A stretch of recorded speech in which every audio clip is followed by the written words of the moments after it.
నేను మీ doctor Jayanthi, gynaecologist, JS hospitals, Vanasthalipuram, Hyderabad. అసలు టీనేజ్ అమ్మాయిలకి పీరియడ్స్ అనేవి ఇర్రెగ్యులర్ గా ఎందుకు వస్తాయో తెలుసుకుందాం ఈ వీడియోలో. సో మనకి యూజువల్లీ ఎవ్రీ మంత్ మనకి మెన్స్ట్రుయేషన్ అంటే పీరియడ్స్ అనేవి 25 డేస్ నుంచి 35 డేస్ రావడం అనేది ఒక కామన్ సైకిల్ అన్నమాట. సో ఈ డేస్ కి అబ్నార్మల్ గా అంటే 25 డేస్ లోపు మనకి పీరియడ్స్ వచ్చినా లేకపోతే 35 డేస్ కి అబౌవ్ దాటి వచ్చినా కూడా దీన్ని అబ్నార్మల్ గా ఇర్రెగ్యులర్ గా మనం పరిగణిస్తాం. దీనిలో ఏంటంటే మనకి పీరియడ్స్ రకరకాలుగా వస్తుంది కొంతమందికి. అంటే పీరియడ్స్ జర్నీ స్టార్ట్ అయిన 1 year లోపు అమ్మాయిలకి ఏంటంటే 1 సంవత్సరం పాటు కూడా పీరియడ్స్ రాకపోవచ్చు. అండ్ ఒకే మంత్ లో ఒకే నెలలో మనకి 2 సార్లు మెన్స్ట్రుయేషన్ పీరియడ్స్ రావడం జరుగుతుంటుంది. దీనినే మనం పాలీమెనోరియా అంటాము. ఆర్ 1-2 months అంటే 2 months దాకా 3 months దాకా కూడా కొంతమందికి పీరియడ్స్ రాదు.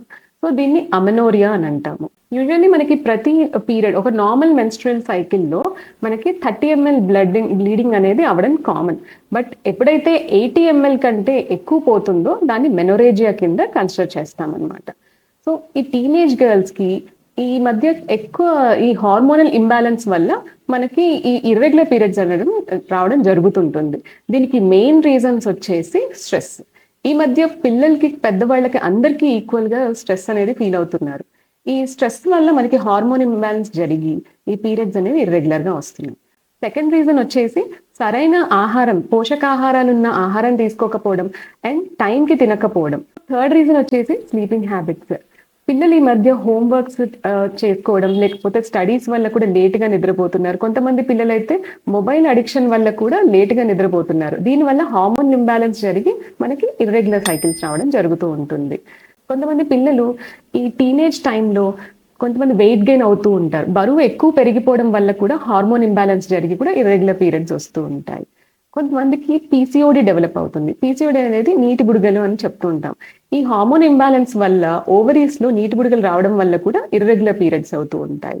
అండ్ కొంతమంది వంశపారంపర్యంగా కూడా మనకి పీరియడ్స్ సరైన టైంలో రాకుండా జరుగుతుంది. అంటే వాళ్ళ మదర్స్ లో కానీ మేనత్తలకు కానీ ఇలాగే పీరియడ్స్ సరిగ్గా రాకపోవడం వల్ల కూడా అది వంశపారంపర్యంగా అమ్మాయిలకు అలా వచ్చేస్తూ ఉంటుంది అనమాట.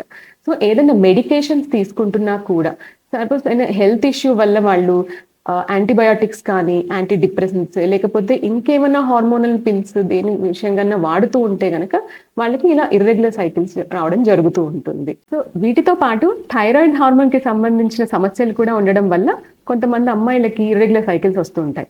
సో ప్రొలాక్టిన్ హార్మోన్ సంబంధించిన సమస్యలు అండ్ మనకి ఒవేరియన్ ఇన్సఫిషియన్సీ అనే ప్రాబ్లం ఉంటుందన్నమాట. మొదటి నుంచే కొన్ని హార్మోన్స్ ఏవైతే పీరియడ్ కి సంబంధించి ఉంటాయో అవి కూడా కరెక్ట్ విడుదలవ్వకపోవడం వల్ల కూడా పీరియడ్స్ ఇర్రెగ్యులర్ గా రావడం జరుగుతుంది. కొంతమంది అమ్మాయిల్లో బ్లీడింగ్ డిజార్డర్స్ ఉంటాయి. అంటే రక్తం గడ్డగట్టకపోవడం. ఈ బ్లీడింగ్ డిజార్డర్స్ ఉండడం వల్ల కూడా కొంతమందికి హెవీ బ్లీడింగ్ అయ్యే ఛాన్సెస్ ఉంటాయి అన్నమాట. సో ఇలాంటి కారణాల వల్ల చాలా మంది అమ్మాయిలకి ఇర్రెగ్యులర్ సైకిల్స్ రావడం జరుగుతూ ఉంటుంది. సో మదర్స్ ఫస్ట్ ఎడ్యుకేట్ అవ్వాలి ఈ ప్రాబ్లమ్స్ గురించి. ఒక గైనకాలజిస్ట్ ని కన్సల్ట్ అయ్యి సో ఈ పీరియడ్ చార్టింగ్ గురించి కూడా వాళ్ళ డాటర్స్ కి చెప్పడం చేయాలి. అంటే పీరియడ్ ఎప్పుడు వస్తుంది, ఏ డేట్ ని వస్తుంది, ప్రతి మంత్ మళ్ళీ ఎన్ని రోజులు అవుతుంది, ఎంత అవుతుంది, ఇలా చార్టింగ్ చేయడానికి ఈ మధ్య మొబైల్ యాప్స్ కూడా కొత్తగా క్రియేట్ అవ్వడం జరిగింది. సో ఈ విషయంలో మదర్స్ ఫస్ట్ ఎడ్యుకేట్ అయ్యి ఇది నార్మల్ పద్ధతి అని చెప్పేసి వాళ్ళని ఇమోషనల్ సపోర్ట్ ఇవ్వాలి. అండ్ ఫ్యామిలీ మొత్తం కూడా ఒక అమ్మాయికి ఇమోషనల్ సపోర్ట్ గా ఉండడం వల్ల వాళ్ళ జర్నీ అనేది స్మూత్ గా జరుగుతుంది. సో ఫ్రెండ్స్, మనం ఈ వీడియోలో టీనేజ్ గర్ల్స్ లో ఇర్రెగ్యులర్ పీరియడ్స్ ఎందుకు వస్తాయో తెలుసుకున్నాం కదా. మీకు ఏమైనా డౌట్స్ ఉంటే కమెంట్స్ బాక్స్ లో పోస్ట్ చేయండి. నేను as soon as possible response ఇస్తాను. Thank you for watching.